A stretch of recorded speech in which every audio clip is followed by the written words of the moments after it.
Hey everybody, Uncle Rich here for Who's Telling the Truth. Guys, I want to wish everybody a happy Thanksgiving. That's the reason, obviously, for the turkey. And, this is that one holiday of the year where the whole family gets together.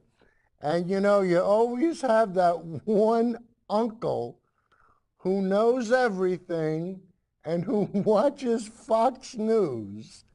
And you're going to run into him at the Thanksgiving dinner table. So guys, when we're going to call that person Uncle Joey. And Uncle Joey's our hottest T-Billy that lives in upstate New York. And we're going to do this show in honor of Uncle Joey. And guys, I want everybody to know that we have an open invitation for Uncle Joey. I want everyone to see that Uncle Joey is a real person, and he's invited to come down for show number 200 to celebrate our 200th show. So Uncle Joey's got an open invitation, and hopefully, we might even get out the big table because Uncle Joey's coming, and we'll sit down like two gentlemen and we'll exchange ideas. And guys, I always talk about Uncle Joey, but in Danbury, we have our own local Uncle Joey, and his name is Dave Straight. Well, actually, Dave Straight filled in for Marty Heiser. Marty Heiser does his own show, also on Comcast Channel 23, and Dave Straight filled in for Marty last Thursday night. Well, let me put it this way. Dave Straight made the mistake of filling in for Marty because yours truly called him, and he was talking about my favorite subject, global warming. And guys, I want you to listen to the initial call because he was almost anticipating that I was going to call, and I want you to see how I stuck to the topic. Now, you're going to see, we're going to play the whole clip, but in the beginning, I want you to see how it's a very pointed question. So when you're talking to your uncle this Thanksgiving, what's the one thing we always say on this show? Be specific and cite your source. So when your uncle says, well, the globe ain't getting any warmer, and I can prove it to you, you just go, Uncle Joey, be specific and cite your source. And when he goes, I heard it on Fox News, you're going to say, well, you're going to have to do a little bit better than that. So guys, we want to show you how you hold somebody's feet to the fire. And Judy, we're going to start with clip number 2 with our buddy Dave Straight. So let's have clip 2, Judy. Dave, let's have some fun tonight, and let's talk about some facts. How's that sound? Well, yeah, you got 30 seconds to make an intelligent case, and it'll be the first time since you've been calling in. Okay, my first question to you is, what's the globally, what is the hottest year in recorded history? All right, guys, so you got it now? Judy, come back. Guys, you got it? Look your uncle straight in the eye and say to him, globally, what's the hottest year in recorded history? And guys, there's no escaping because we've only been able to record history for about the last 300 years. And Dave Straight was smart enough to know that. He knew that we could only record his temperatures for the last approximate, the thermometer was invented in 1714 by Fahrenheit. That's why we have Fahrenheit and centigrade. We have different scales. But, can you imagine what it was like when they first, invented the thermometer? Or could you imagine what it was like before they invented the thermometer? How cold was it last night? It was cold, I mean, how did they know? The only thing you knew was either the water was frozen or it wasn't. I mean, how else could you tell how cold it was? You had no way to gauge it, no way to measure it. And guys, that's why when we came into the industrial age, when we started to come up with the new optics, when we were able to make telescopes and microscopes, and we were able to change all these different horizons, and we were able to increase our knowledge. But guys, I want to get back to being able to measure and the idea of a thermometer. Can you imagine back in Ben Franklin's day when he was the only person in town that had a thermometer? Hey, Ben, what's the temperature today? Ah, you want to know? You'll have to pay me. All right, but anyway, guys, now we're going to play the full clip with Dave Straight, and I want you to see he tries to deviate, and I wouldn't let him. I pulled him back in. You got to point these guys. You got to make them make a commitment. You know, commit to a fact. And once they can start to agree to some facts, then you've got something to work with. So, Judy, let's have some more fun. Let's play the whole clip. And in the beginning, guys, you're going to notice a time delay. When I call in a lot of times to the show, it really makes it tough because you're hearing one thing and saying another. So, but you'll see what I'm talking about in the beginning. So, Judy, clip number 3, please. Someone for a tax credit. Rich, you're about 2 minutes late. I thought you would have called a long time ago on climate change. 2 minutes late. I thought you would have called a long time. Hit a time delay, guys. Dave, let's have some fun tonight, and let's talk about some facts. How's that sound? Well, yeah, you got 30 seconds to make an intelligent case, and it'll be the first time since you've been calling in. Ooh, Okay, what's the, my first insulted. question to you is, what's the globally, what is the hottest year in recorded history? Well, Rich, I don't think we've actually physically been recording actual temperatures globally for, say, more than 200 years.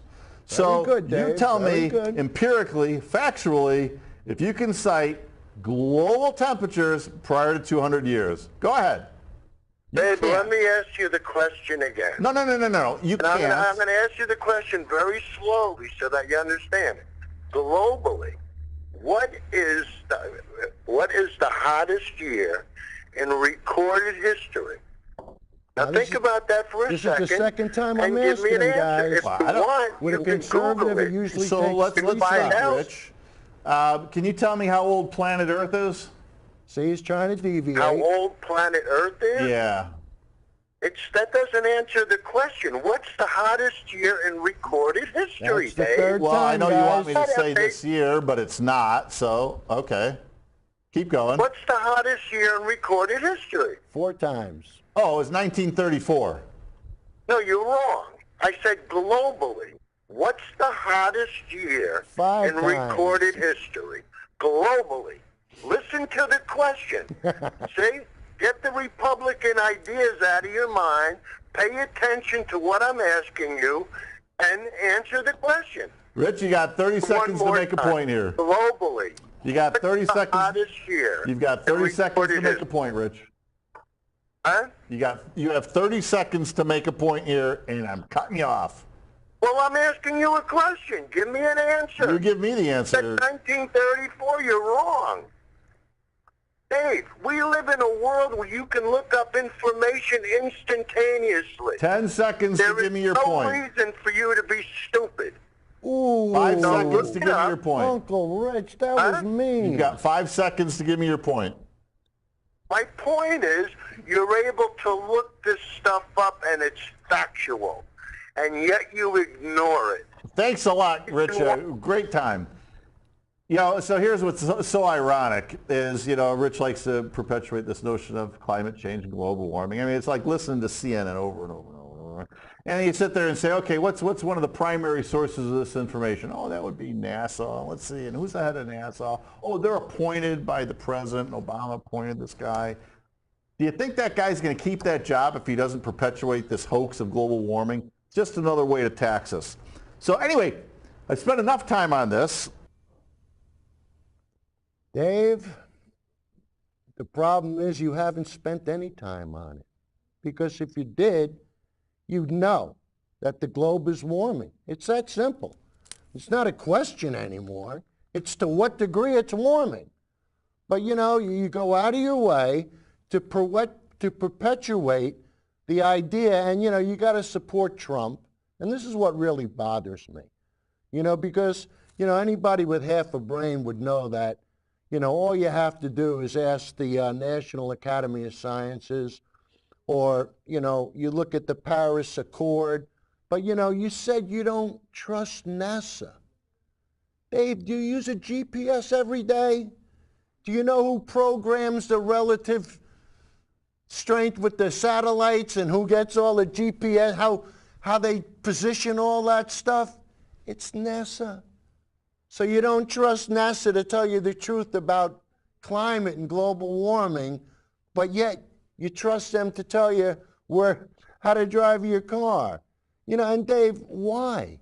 Just to support the Republican Party? And that's what it is. You don't care what's right and what's wrong.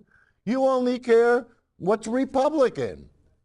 And that's why, guys, if you ever want to have fun on Thursday night at 9 o'clock, call up Marty. Hey, you can call us up. If you think I'm getting something wrong, I'm here, babe. The phone line's open. You know? But next, we're going to have some fun. And Alison Camerata on CNN had her Trump fans. And you're going to see how distorted their ideas are. And the one guy said, if Jesus came down from the cross and tried to tell me what to do, I'd have to go speak to Mr. Trump first. This is the logic that these people have. Right, Joey? All right. So let's see the Trump supporters. And guys, just look at them. I mean, and these people, they're so brainwashed, and they only think one way. But, Judy, let's have some fun with clip number 4, please. The swamp is horrible. And Trump is there. He's there for the small guy. He's there for people like myself. Though his cabinet is filled with multimillionaires. I love that. They're not politicians. And you don't see them as part of the swamp who have capitalized on the system. In a capitalist system, you're allowed to make money. Being rich is good. You're allowed yeah, so then to what is the exploit swamp? people. The swamp for me is yes, you almost nailed it. It's the mainstream. It's the elites that look down on a small guy like myself. I think the swamp is also no doubt Congress, Senate, to be able to clean that up somehow. But this is what confuses me. How do you get rid of the House and the Senate? You don't. You make it more accountable and more accountable to the people. You know, I own a pest control company. It's not much, but it's mine. You know, and I work hard for it. You know, I never went to college. Just your typical guy who's trying to make a living. And for years, they've been just kicking us to the side. And here comes the president. Let me tell you, if Jesus Christ gets down off the cross and told me Trump is with Russia, I would tell him, hold on a second, I need to check with the president if it's true. Why do you believe Donald Trump over everybody else? Why? I believe in him. He's a good man. He has taken so much shots for us. Why do you think he's more trustworthy than me? It's based on everything he's been doing. He's been winning. Listen, I go to Mar-a-Lago whenever he's coming in, hold up my sign. And what does your sign say? Blacks for Trump. I'm Jamaican. I'm black. I love the guy.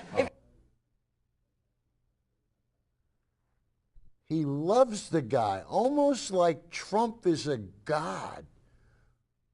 So if the Christian God came down off the cross, and said to this guy that Trump was colluding with Russia, he'd want to go talk to Trump. I mean, what's wrong with these people? You know, and I'm sure he's a Christian. I'm sure most of the people that voted for Trump are Christian. And, you know, these are the people that are easy to sway. Hey, when you can believe in things that don't exist, you get you to believe anything. And I tell you, it goes even further, because now we're going to listen to the governor of Alabama Kay Ivey. And guys, just listen to what she has to say. It's all about her party. It's all about the Republican Party. So, Judy, let's prove my point with clip number 5, please. Governor, do you still plan to vote for Roy Moore? I will cast my ballot on December the 12th, and I do believe that the nominee of the party is the one I'll vote for. I believe in the Republican Party and what we stand for, and most important, we need to have a Republican in the United States Senate to vote on the things like Supreme Court justices, other appointments that the Senate has to confirm and make major decisions. And so that's what I plan to do, is vote for the Republican nominee, Roy Moore. Tom. Governor. So, guys, it's really simple. She's going to vote for whoever has an R after their name. Whether they're a child pedophile, whether they're accused of child pedophilia, or that doesn't matter. That doesn't matter. He's a Republican. He's a man, he's a good Christian man. And guys, listen to the amount of evidence that this woman has agreed that this guy Moore, listen how guilty this guy Moore is, and she admits it. And even after she admits it, she says she's still going to vote for him. So it always boils down to what I always say, especially like with Uncle Joey. Uncle Joey has one saying, my party, right or wrong, my party. Right, Uncle Joey? You don't care. You don't care if they're corrupt, if they're a sex offender. You don't care about that. The only thing you care about is satisfying the donors that supply all the money to the Republican Party, like the Koch brothers and Samuel Adelson, and there's a whole host of them. And Joey, you're being bought, and you're being bought to vote against your own interests. And with the second part of the clip, we're just going to prove it to you, because she just emphatically admits, doesn't matter, as long as he's a Republican, he's got my vote. So, Judy, clip number 6, please. Governor, do you still plan to vote for Roy Moore? I will cast my ballot on December the 12th, and I do believe that the nominee of the party is the one I'll vote for. I believe in the Republican Party and what we stand for, and most important, we need to have a Republican in the United States Senate to vote on the things like Supreme Court justices, We need a other appointments that the Senate has to confirm and make major decisions. And so that's what I plan to do, is vote for the Republican nominee, Roy Moore. Tom. Governor, are you going to be proud of your vote for Roy Moore? Every Alabamian has a right and duty to vote to determine who their U.S. Senate person is going to be from Alabama. And yes, I'm proud to vote, and I hope every Alabamian will be proud to cast their vote. And do you believe any of the women that have brought accusations against Roy Moore? I certainly have no reason to disbelieve any of them. The timing is a little curious, but at the same time, I have no reason to disbelieve them. Mary? It's going to be the temper. Oh, okay. Governor, previously you said you needed more facts. What changed? Well, the information and facts continue to come in, but everybody needs to be sure that they go to vote on December the 12th. And everybody will cast their ballot. Like every Alabamian, I'll cast my ballot. Did the party make the right decision leaving him as the nominee, you believe? I believe they did. It's a process that you go through where the people of Alabama choose who's going to represent their party, and it goes through the process, and you wind up with a candidate from the Democratic Party and a candidate from the Republican Party.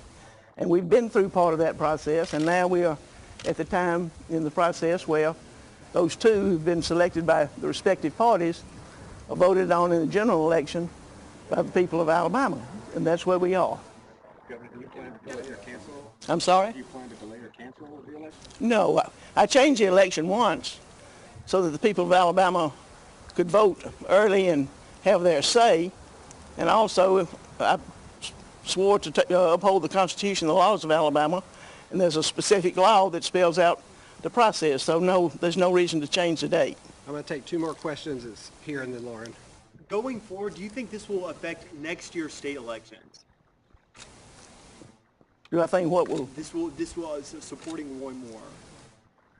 If anything, I hope it's going to encourage everybody to vote. We have low voter turnout sometimes in these elections, and we need to have more people voting their convictions in every election. So I hope it will spur people on to see the importance of voting in every election. Lauren. Governor, you said you don't disbelieve these women. As you listen to their stories, as a woman yourself, how does it make you feel? There's never an excuse for or rationale for sexual misconduct or sexual abuse. It bothers me. If it bothers you, does that at all go into your decision making when you decide to vote for it? You consider all this information that you have, certainly it has an impact. But at the same time, the United States Senate needs to have, in my opinion, a majority of Republican votes to carry the day in when they have to consider other major decisions. So that's a factor as well. All right, thank you. So it bothers her, but it doesn't bother her enough to vote for the guy. And this is what we're dealing with. We're dealing with an alternate universe. I mean, the Republican Party has lost its way. I mean, the morality in the party there is no morality. And that's the problem. They hide behind their Bibles and hey, you know, I've had it. I've had it. Enough with the nonsense, you know? And even Chris Wallace, guys, the next clip we're gonna play for you. I saw this Sunday morning with Chris Wallace, and he says he was surprised by the laws that Congress has put into effect to isolate itself from sexual problems. And when you see this, you're going to say, wait a minute, could this possibly be true? So, Judy, let's prove my point with clip number 7, please.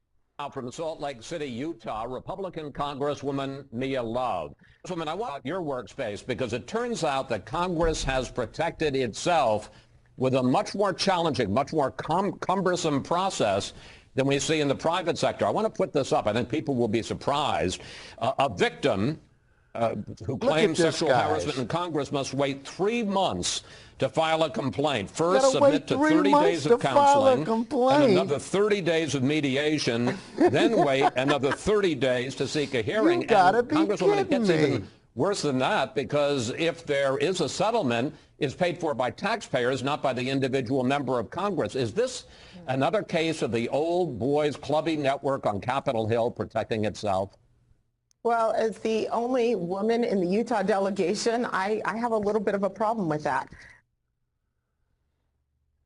You got a little bit of a problem? I got a lot of bit of a problem. Could you imagine? Holy mackerel. These guys are worse than priests. You know, I mean, really, when you think about it. I mean, this is crazy. And then who ends up paying for it? We do. And I think last year, I think there was $17 million that was paid out to people that were abused. And guys, I want to tell you, we're going to let the nonsense, we're going to end the nonsense. But the next clip is from Sheldon White House. And guys, I want to, I'm sorry. The next clip is lying to the middle class. How the Republican Party lies and deceives the middle class, and how they trick the simple folk. And you'll say, guys, it's very simple. And Uncle Joey, when are you going to finally admit it? And when are you going to finally say, Rich, I've had enough. I've had it. They've taken me for all they're going to take me for anymore. When is that day going to come, Joe? When are you finally going to throw in the towel and say, hey, guys, I've had it with the Republican Party? So, Judy, let's have more fun with clip number 8, please. I'm always careful about calling people rich because what's rich? Is $1 million rich? Is $10 million rich? Is $1 billion rich? You got it. Water boy. But obviously the estate tax, I will concede, disproportionately helps rich people. Right. If I'm hearing you correctly, you can't guarantee that no middle-class family will get a tax increase. Look, I can't guarantee anything. You can always find a unique family somewhere. The Koch brothers want this tax reform. And Ted actually, I think, was at a meeting with the Koch brothers the other day. Was that right? Indeed. Yes. Yeah. Hey, that's you who may have heard funds this them. guy say, if you don't get your act together for the billionaire class, you know what they're going to do? They're going to cut your funding, Ted. You're going to be in trouble. Bernie. You got it. You got it. Yep, guys, they're out to get the middle class so they can give tax breaks to the It's a middle class bill. That's what we're thinking of. That's what I want. Yeah, that's what you're thinking of, but that's not what you're doing. And look at these two whores, will you? Look at them. And then they get tax breaks. Unbelievable. I've had rich friends of mine come up to me and say, Donald, you're doing this tax plan. We don't want anything. Man, oh man, he just can't stop lying. Joey, when are you going to throw in the towel, kid? When are you going to man up? When are you finally going to say, Rich, okay. But wait, we're going to have some more fun because Sheldon Whitehouse, I tell you, you know, it's nice being a Democrat, and you'll see why. Clip number 9, Judy. Exercise designed to tee up a massive partisan tax cut, 80% of which will go to the top 1%, 40% of which will go to the top 1/10 of 1%. We all know that it stands on a budget that includes massive Medicaid and Medicare cuts, which I think are unacceptable to Americans.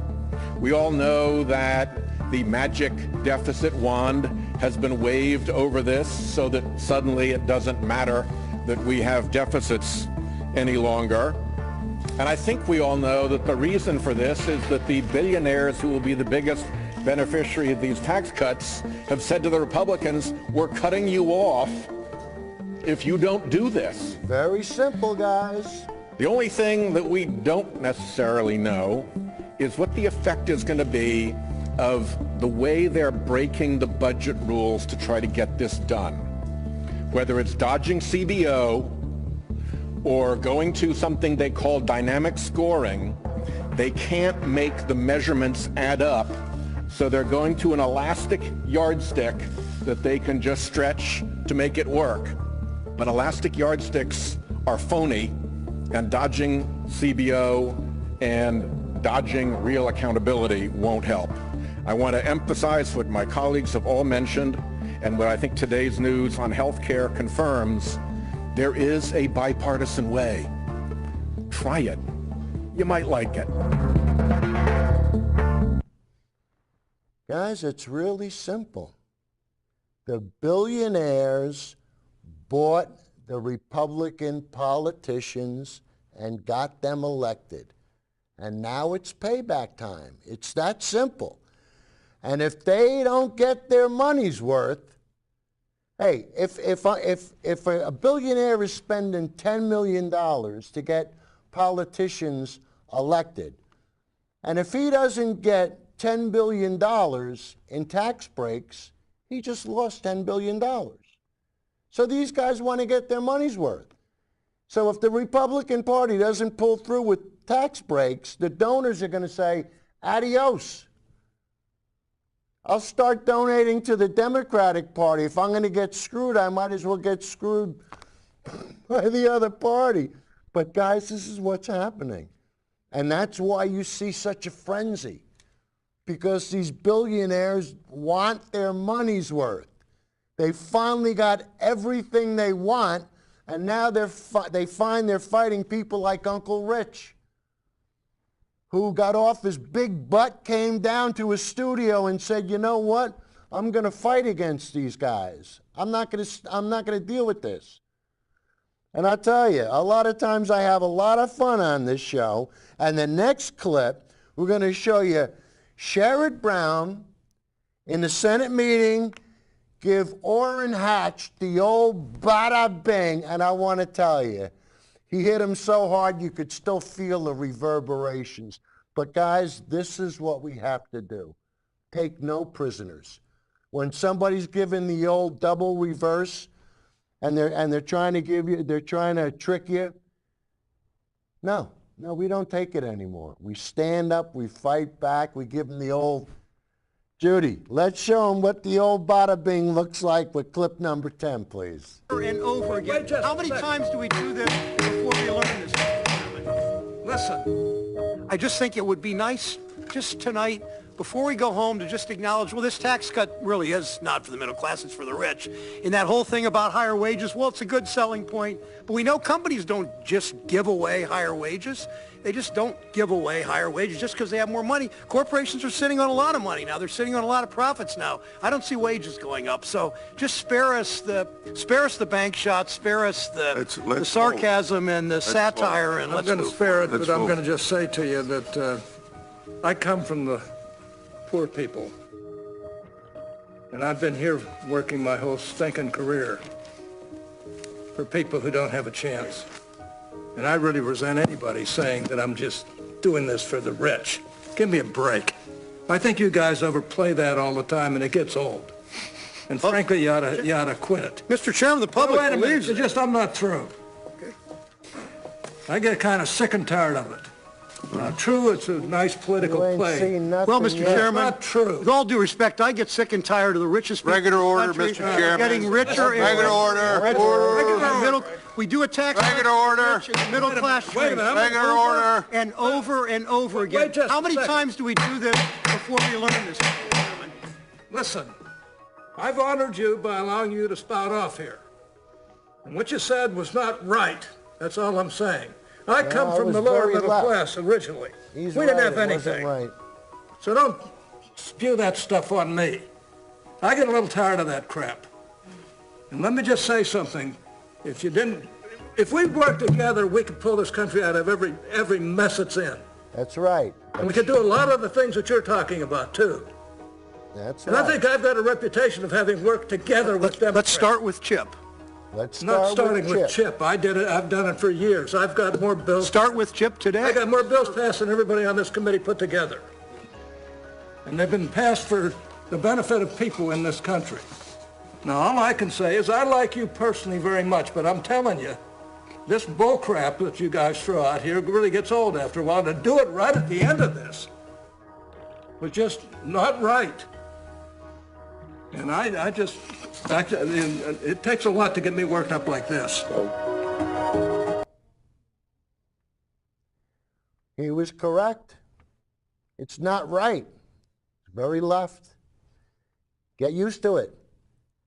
Hey, a bunch of Republicans are starting to quit. They're throwing in the towel. Why? Guys, you can't, how are you going to look somebody in the eye and lie to them all the time? How do you do it? How do these guys do this for a living? I mean, how do you look Uncle Joe in the eye, tell him that you're going to give him tax breaks when in essence you're giving tax breaks to the billionaires? And then poor Uncle Joey runs around telling everybody that he's getting a tax break when he's not. They just tricked him. And it just never seems to end. And I'll prove my point showing how they want to end the CHIP funding. Want to take health care from kids, little kids. Does this make the Republican Party happy? Joe, does this make you happy? Is this what you want in this country? The guys down the street, the people that live across the street, you don't want to see them have health care? What's wrong with you people? Why don't you want to see health care as a right for everybody, regardless? One day you're going to need health, or you already have used health care. You called me up when you had no health insurance and you couldn't go to the hospital, when you popped your hip out. Yeah, and you were a second-class citizen. Remember that day, Joey? Well, what would happen if you really got sick and you had to be in the hospital for a few days? Who's going to pay the bill? We are. And when is it going to, when are you going to get it through your head that we're all in this together? We got to put the money in one big pot. We got to share. We got to take the good with the bad. But you're so brainwashed from watching Fox News all the time. So let's see what's going on with the CHIP funding. Judy, let's have clip number 11, please. Did we do that already? It's the wrong format. 11 won't go. All right, well, if that won't go, then let's try clip number 12, and we'll see where the Republican Party is hiding their money offshore. How's that? That they have 20,000 corporations right in that building, 5-story building. Of course, they don't have 20,000 corporations in that building. It's all a fraud. A group of investigative journalists released over 13 million files known as the Paradise Papers, exposing just how bad this situation has become. These papers show how a handful of oligarchs in the United States and throughout the world get richer, much richer, by hiding their wealth and profits offshore to avoid paying their fair share of taxes. You know, it's a funny thing. All of these American billionaires, they love the military and they love the veterans and they love schools and they love infrastructure, but they don't want to pay anything to maintain those institutions. They want you to pay. So they love the military, but it's your job to pay taxes to support the military, not them. The list of individuals involved in the Paradise Papers include billionaires like the Koch brothers, Sheldon Adelson, Carl Icahn, and Robert Mercer. And these are guys, by the way, while they're busy shielding their money from taxation, apparently have many, many hundreds of millions of dollars to spend on campaigns to elect right-wing extremists who will protect the wealthy and the powerful. They can't pay taxes, but they do have a lot of money to spend in politics. It also includes such large financial institutions such as Wells Fargo, Citigroup, and Bank of America. Corporations like Apple, Nike, and ExxonMobil. And shock of all shocks, and I know you're really going to be shocked to hear this, it includes members of the Trump administration like Secretary of State Rex Tillerson, Commerce Secretary Wilbur Ross, Chief Economic Advisor Gary Cohn, and Treasury Secretary Steve Mnuchin. Offshore tax evasion is a major problem not just for the United States, but for governments throughout the world. We must take action now to put an end to this socially damaging and extortionately costly scandal. In 2012, the Tax Justice Network released a statement and a report that is absolutely incredible. And in that report, they estimated that at least $21 trillion is being stashed in offshore tax havens all over the world. The situation has become so absurd that one 5-story office building in the Cayman Islands is now the home of nearly 20,000 corporations. So that's the building that's right behind me. These corporations are using that address in the Cayman Islands in order to avoid taxes. In the United States, offshore tax evasion cost our government about $160 billion in lost revenue each and every year. That's money that could go to rebuild our crumbling infrastructure and create some 15 million good-paying jobs. That's money that in a competitive global economy could be used to make public colleges and universities tuition-free. That's money that could be used to provide high-quality, universal pre-K and child care to every infant, toddler, and young child in our country. Now, I find it funny, certainly not surprising, that instead of trying to crack down on offshore tax schemes, Trump and the Republicans in Congress are working overtime to pass legislation that would make this very bad situation even worse. Making a bad situation worse the Republican way. Right, Uncle Joey? He don't care. But guys, let's find out a little bit about capital gains, because so often, you know, we hear this referred to, and guys, I'm going to be honest with you, I'm not that familiar with it. You know, and a lot of people aren't familiar with it. So let's spend a few minutes and let's see if we can learn a little something, and let's see how the billionaires and the millionaires use the capital gains to take advantage and save themselves more money in taxes. So, Judy, clip number 13, please. Will be in the hands of a few thousand families. We're reaching a crucial moment in history that will decide whether the extreme concentration of wealth in this country will become far more concentrated in the hands of a very few. You see, America is now on the cusp of the largest intergenerational transfer of wealth in history.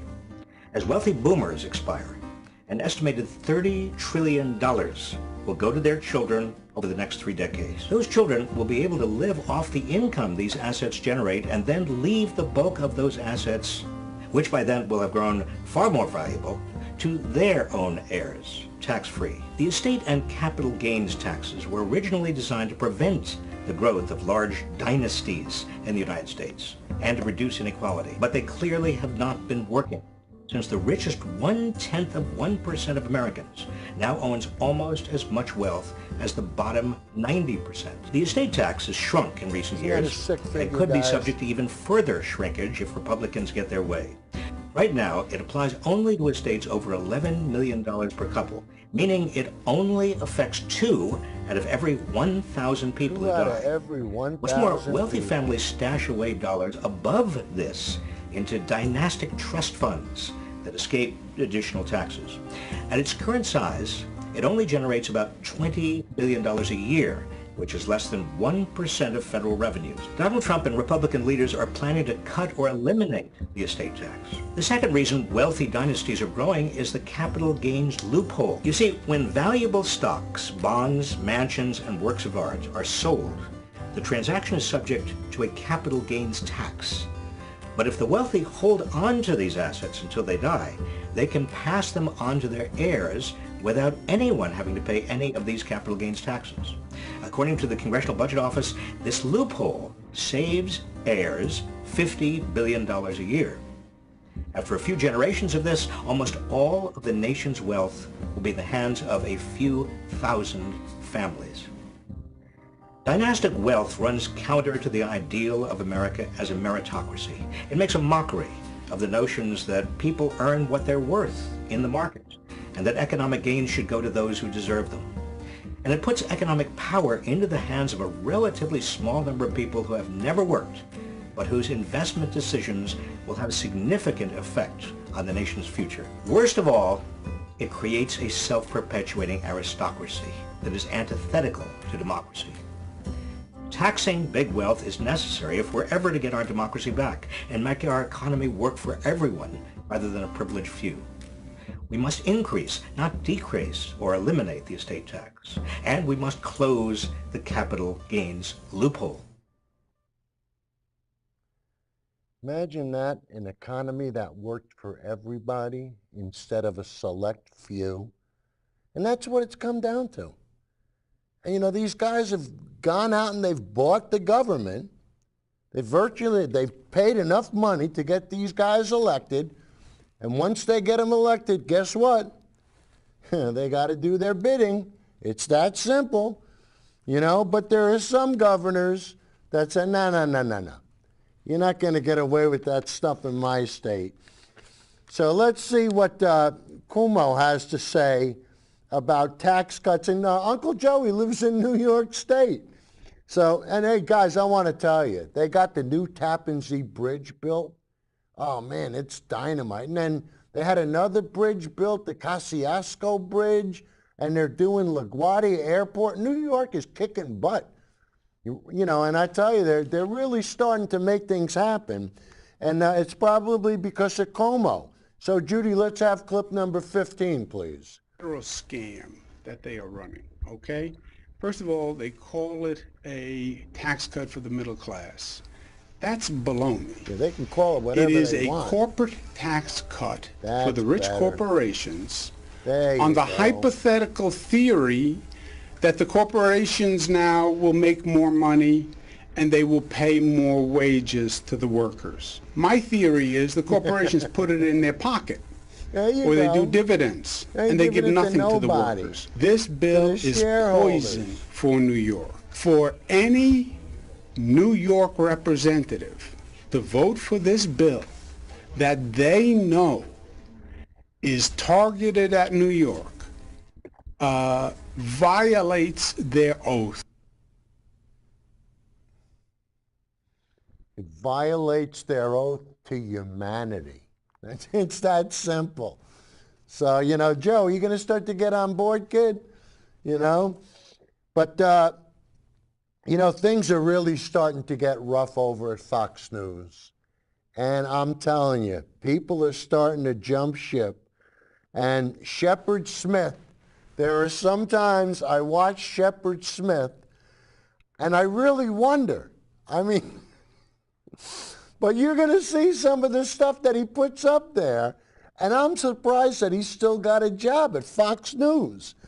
So, Judy, let's have clip number 16, please.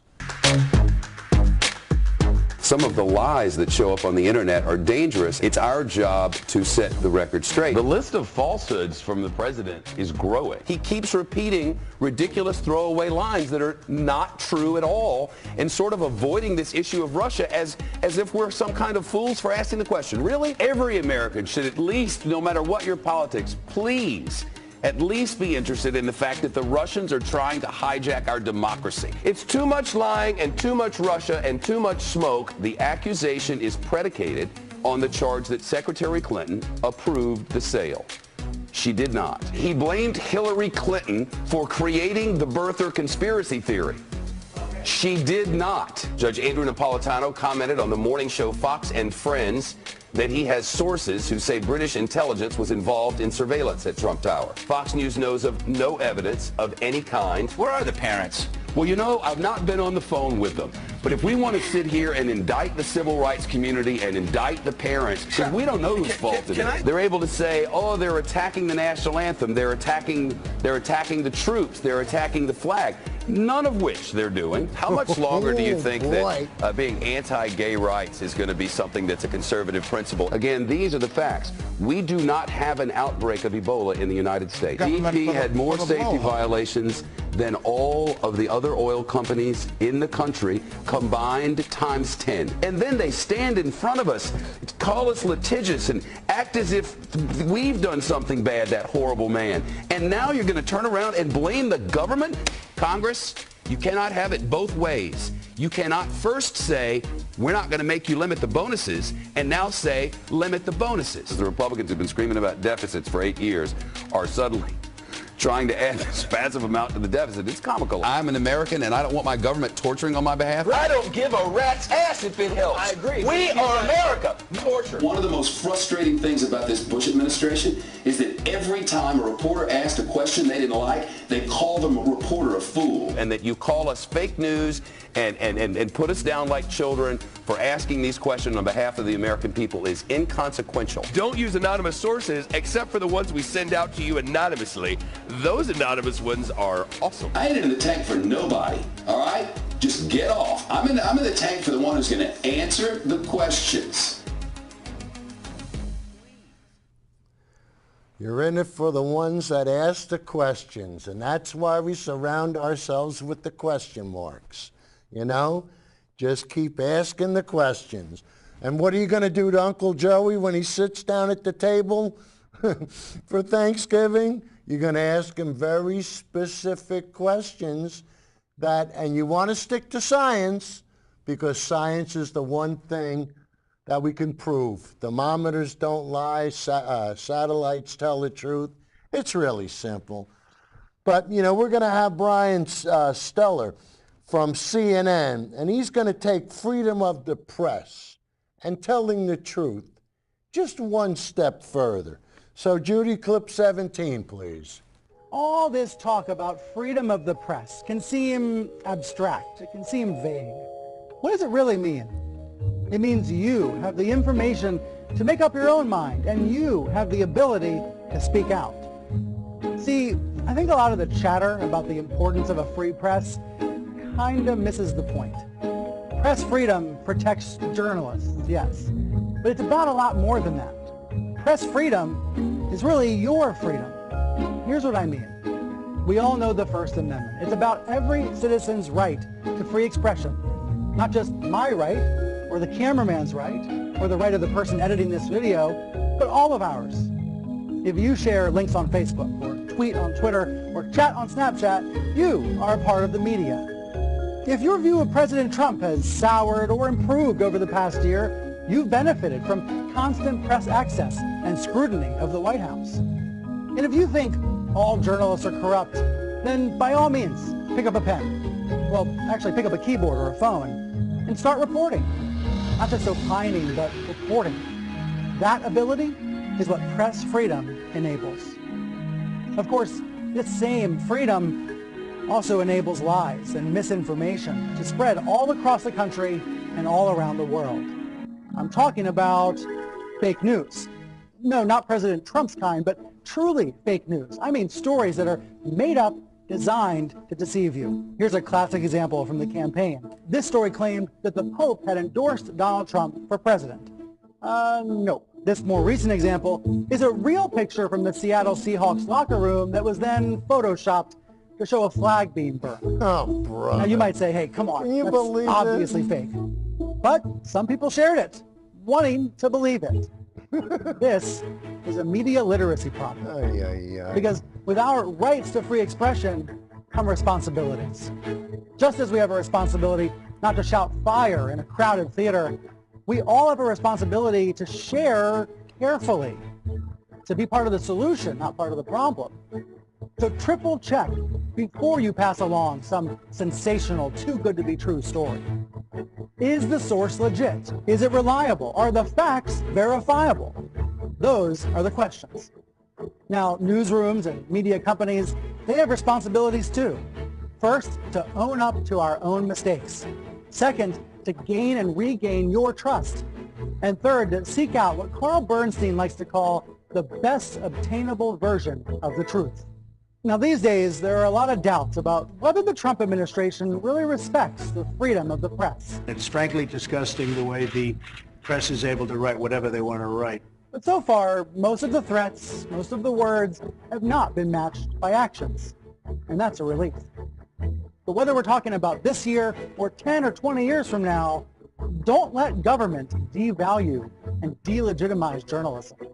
Because press freedom is not just for the journalists, not just for the writers and TV anchors. Press freedom is your freedom.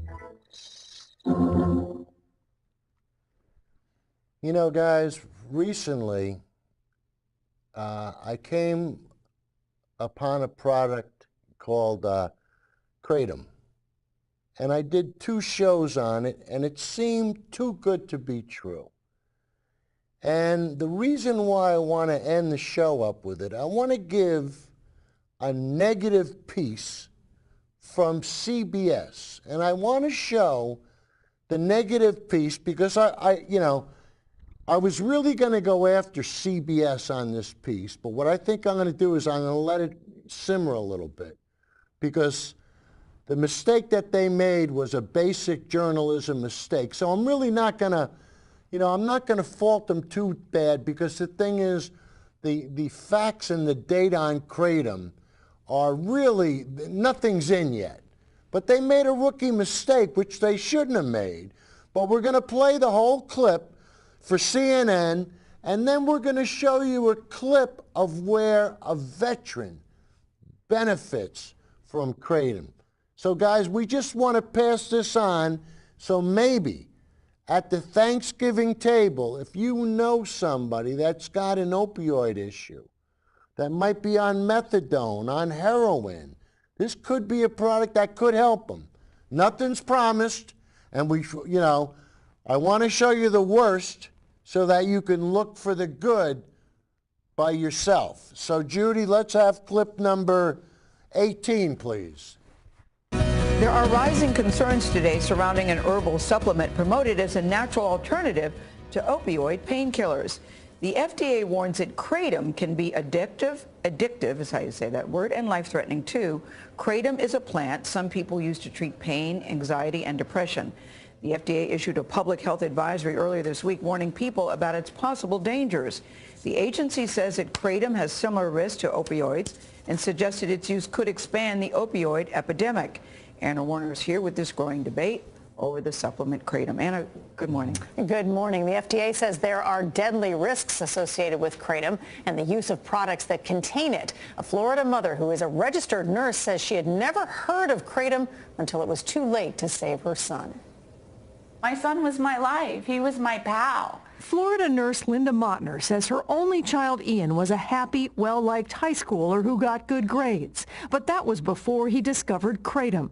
He began to be like sneaky and, sort of secretive, and then his appearance began to decline. Mottner says Ian became addicted to Kratom, which he was able to purchase legally. After struggling with his addiction for over 2 years, he committed suicide. He's gone. I've got to learn what normal is, and that's hard.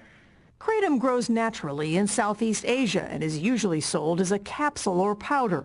Some people claim it helps them battle health problems like pain, depression, and anxiety. Others believe it can serve as an alternative to addictive opioids. But in its new public health advisory, the FDA warns Kratom has similar effects to narcotics like opioids and carries similar risks of abuse, addiction, and in some cases, death. The agency says calls to poison control centers regarding Kratom went up tenfold from 26 in 2010 to 263 in 2015. And there are reports of 36 deaths associated with the use of Kratom-containing products.